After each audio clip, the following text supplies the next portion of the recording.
Hi, my name is Debbie, and I am obsessed with all things to do with ultrasound. I'm an empty nester who has spent the last 28 years scanning in all different kinds of situations: clinics, hospitals, point of service, emergency departments, private offices, echovascular, general, high-risk OB, and want to dive down deep into all things to do with technology, techniques, and transformation. It's time we take ultrasound to the next level. Think of this like your little power boost on your commute to all things ultrasound, along your way to the thing that we call work. So pull up a seat, make sure you're comfy, and be ready to be challenged and encouraged as we learn it's all about the frequency. Hello, and welcome back to the podcast.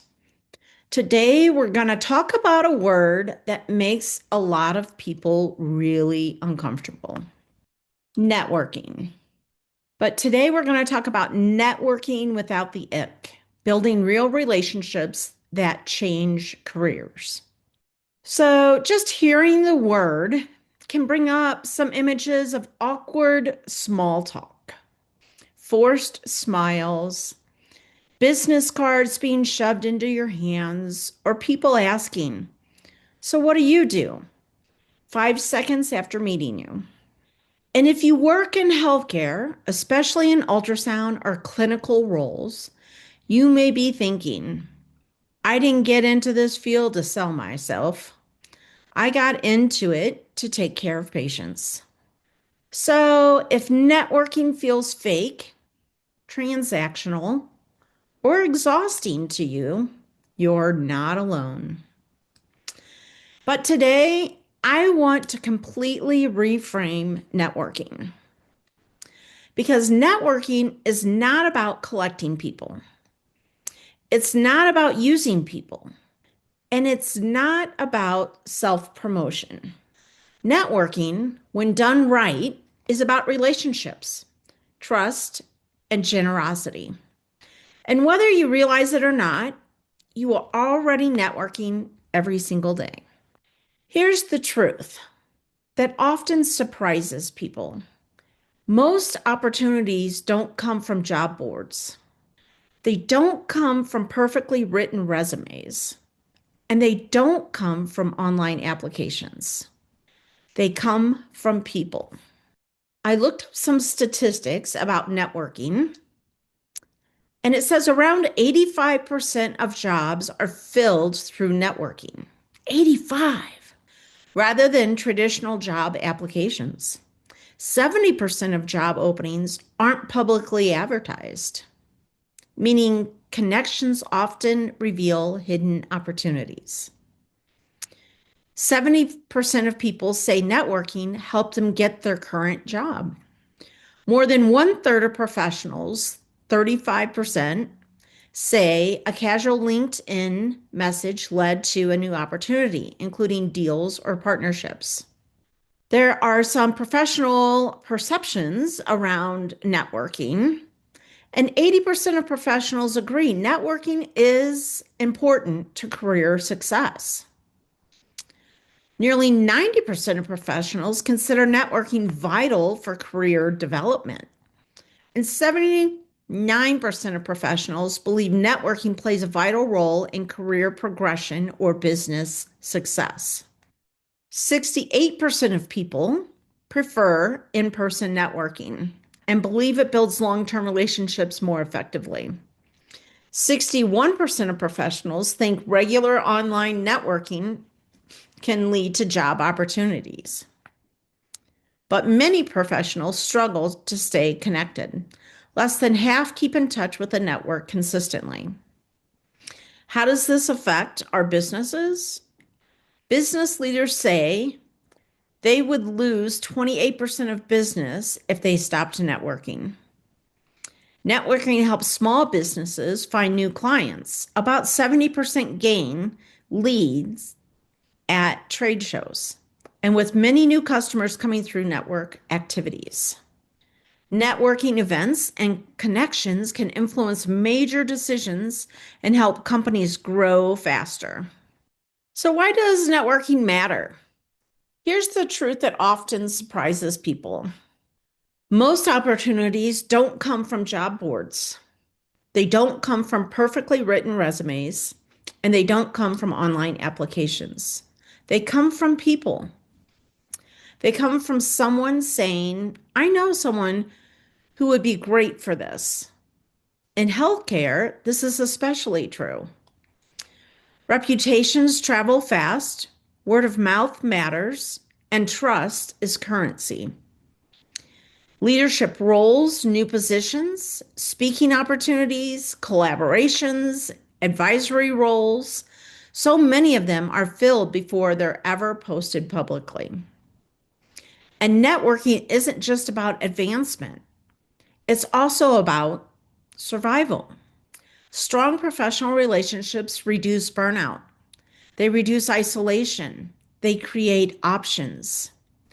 When you feel stuck, exhausted, or boxed in, it's often not because you lack skill, it's because you lack connection. Networking gives you perspective, support, and possibility. So, what is networking really?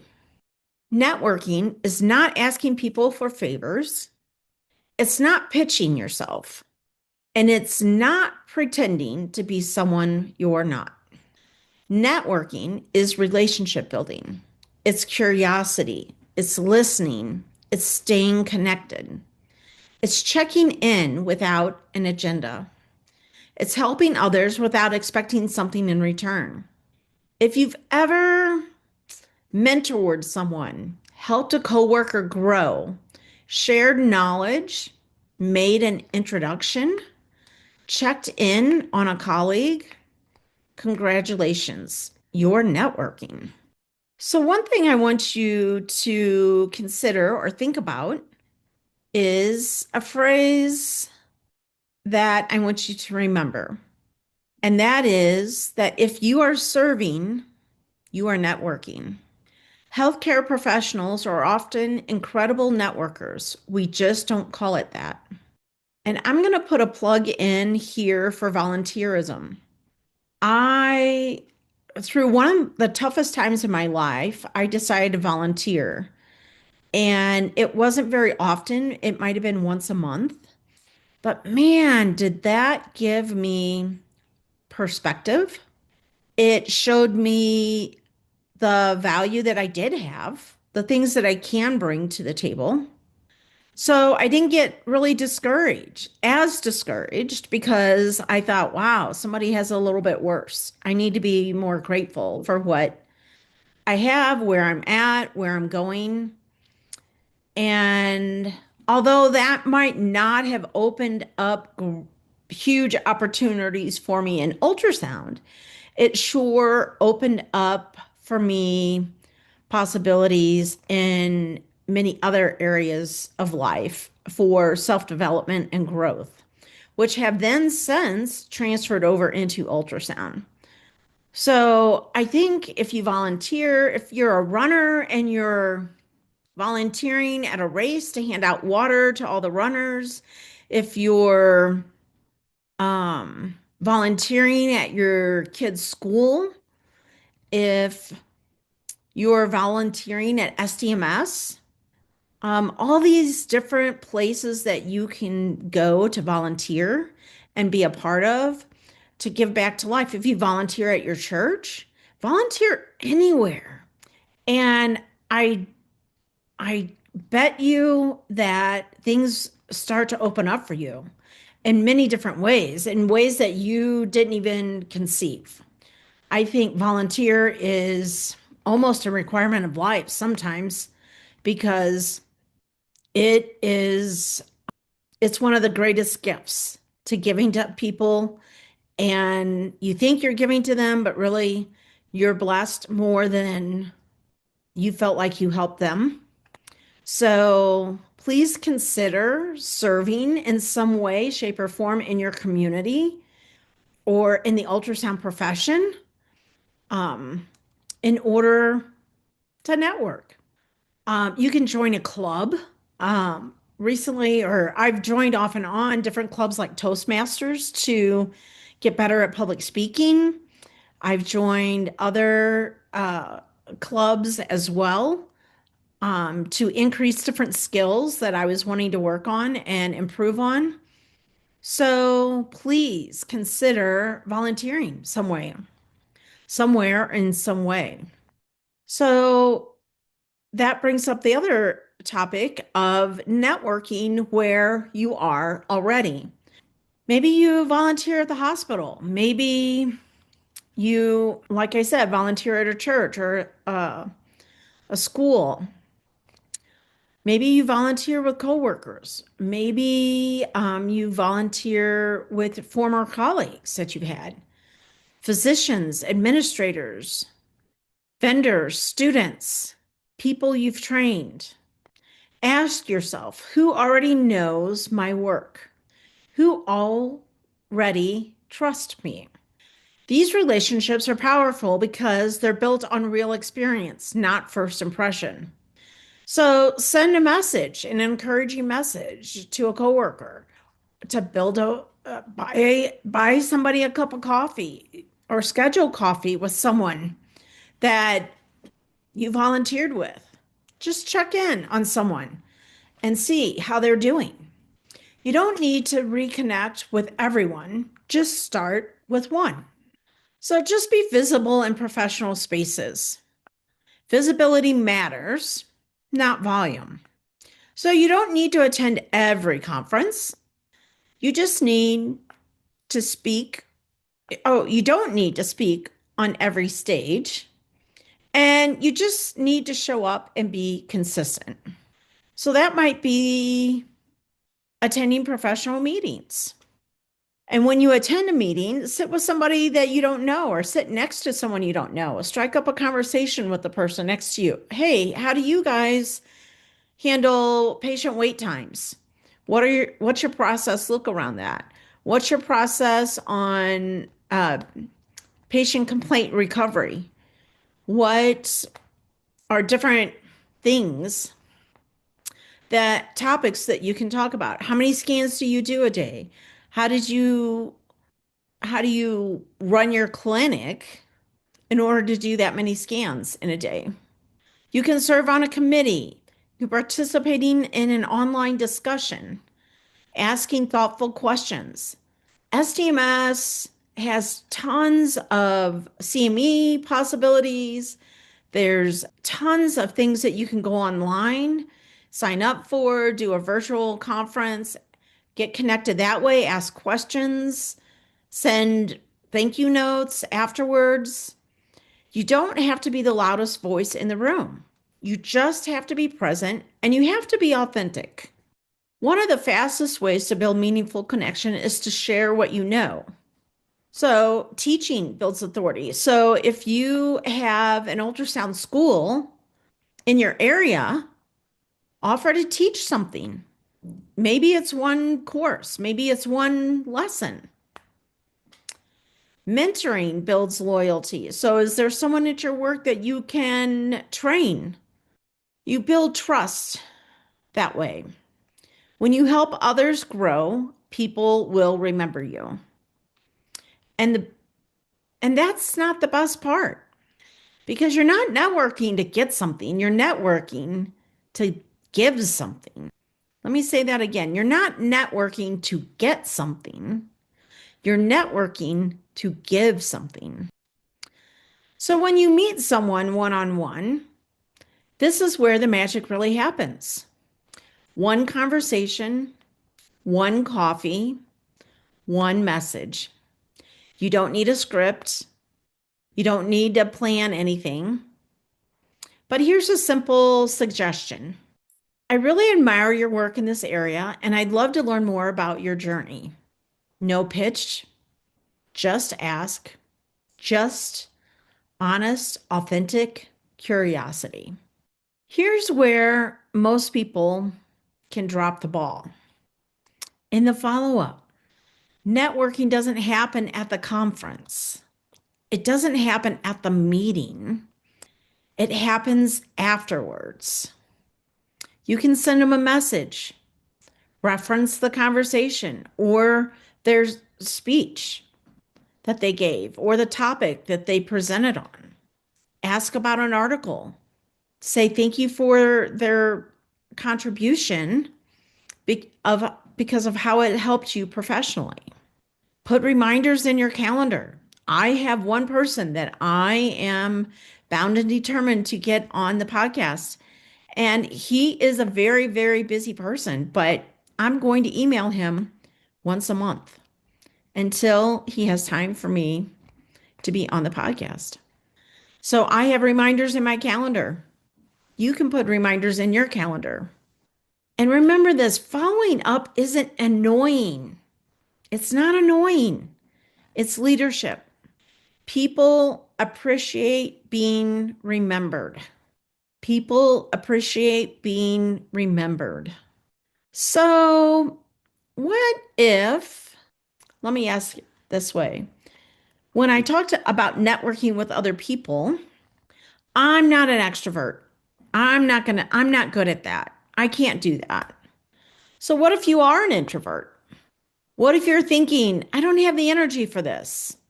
I hear you, but I just don't want to do this. Networking shouldn't drain you.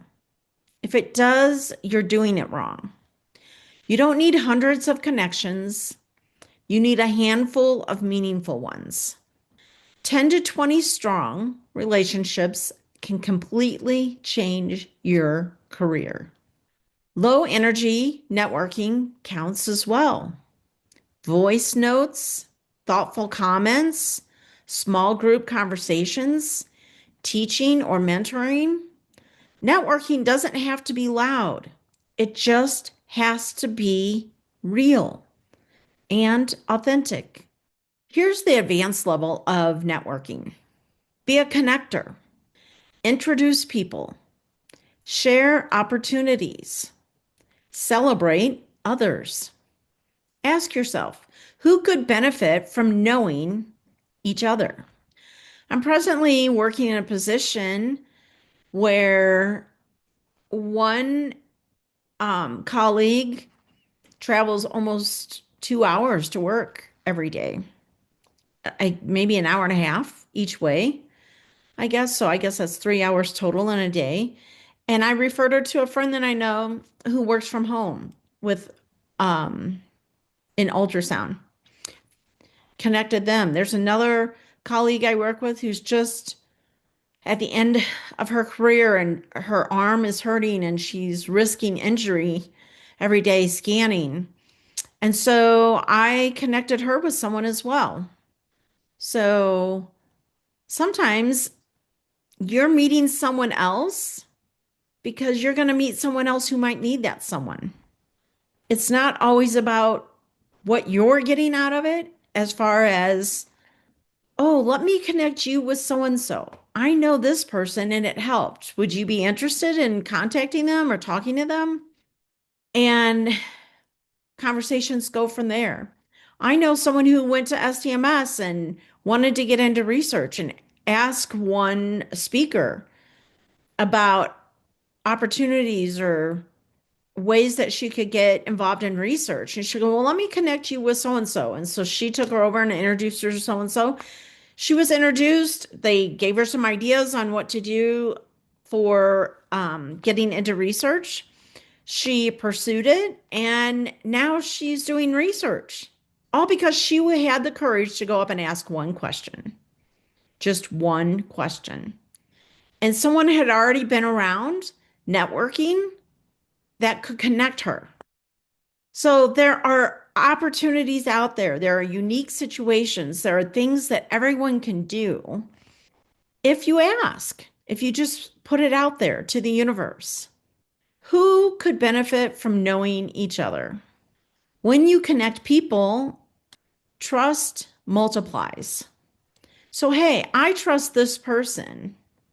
I'm going to connect you to this person. And then that person ends up trusting the person you connected them with because you trusted them. And I think that's so beautiful.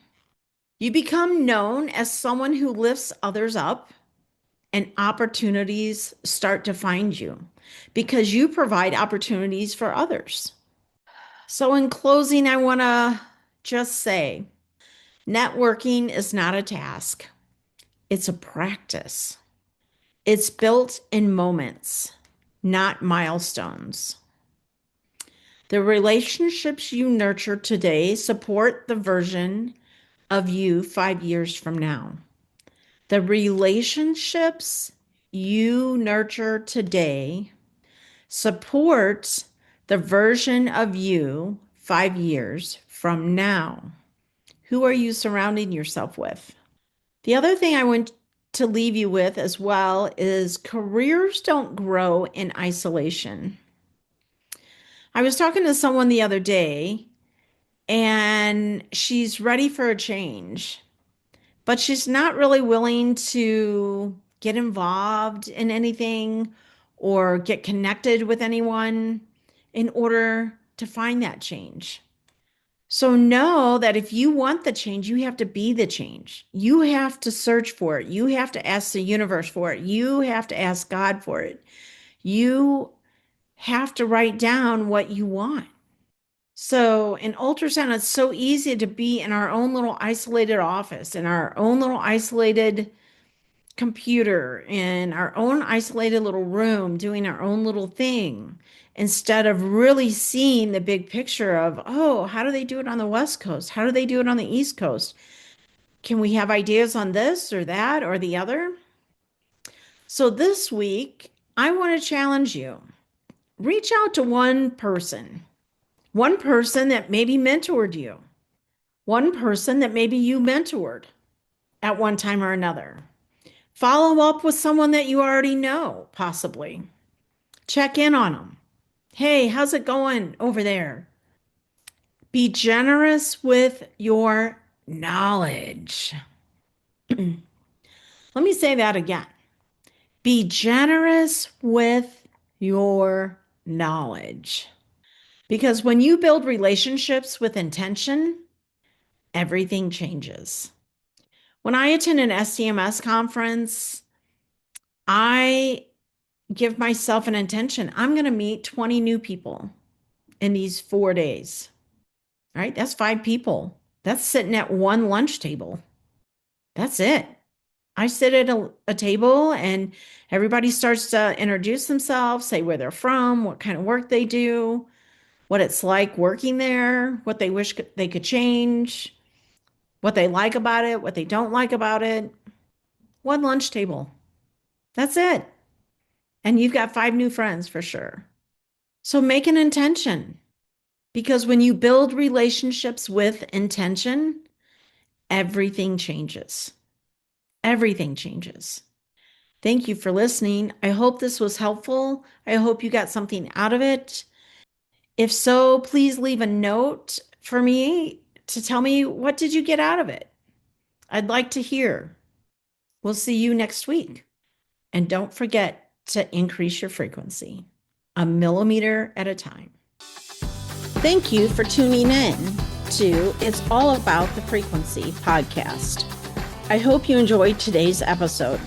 Share it with a friend and remember to keep your frequency high.